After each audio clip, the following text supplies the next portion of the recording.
Okay, so I'm going to read the page. You can probably see it. See if I can make it a bit bigger. Let me move me. Can you tell I'm new at this? Okay, so you get to see me read. So if you look at the picture, there's President Andrew Jackson. Well, we'll learn if he's president. I think every time I never get text messages unless I am recording something. Okay, here we go. When the U.S. Constitution was first written, only white men who own property were able to vote. As new states joined the Union, they gave suffrage, or the right to vote, to all white men, whether they own property or not. So we talk about women's suffrage. The suffrage is the right to vote. A suffragette wants the right to vote. In the 1820s, other states also dropped the property requirement. This change in the law affected later elections as more white men began to vote. Andrew Jackson ran for president in 1824 and lost. He ran again in 1828. This time, with the help of new voters from the southern and western states, he won. Jackson was the first U.S. president to come from a region west of the Appalachians. He was inaugurated. About 20,000 people came to Washington, D.C. to celebrate the election of the people's president. So he's voted, he kind of like represented the people. Once in office, Jackson aimed many of his policies at helping ordinary citizens.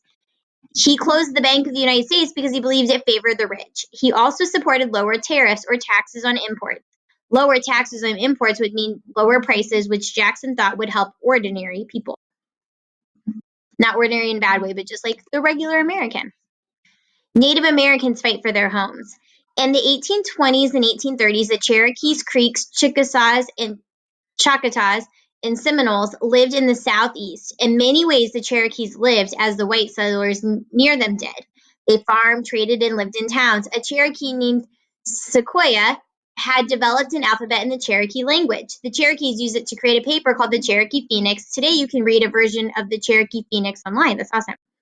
Many settlers were moving west during these years. As they searched for new places to live, they to move and belonged to the Native Americans in the Southeast. The settlers believed that they had the right to the land. President Jackson agreed with them. So, if you are hearing what they're saying, the president is saying, hey, you have the right to live there. And I don't really know. I have to research this. I don't know if the president ruled the Native Americans, how that would really work back then.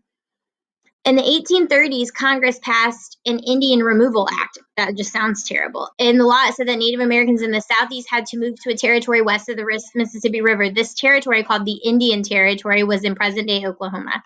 Many Native Americans tried to fight the new law. The Seminoles, led by Chief Osceola, battled against the United States Army for years before being defeated. Eventually, Chief Osceola, was captured and the Seminoles were forced to move. So just, if you remember, the president was west of the, President Jackson was the first president from west of the Appalachians. It's moving all these Native Americans that were there first.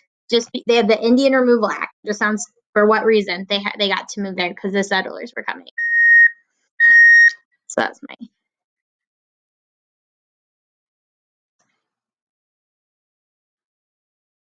Oh, I have a few more seconds, so I am gonna look up how to say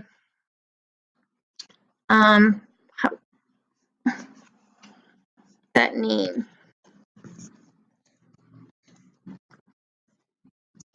What was the name? Let's see if I can pull up. Let's just do it on my phone really quick because I don't know how much time.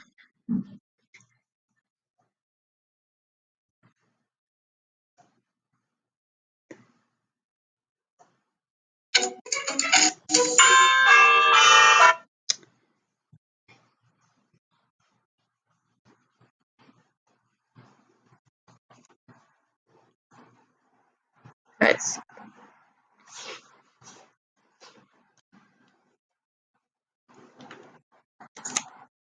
Osceola.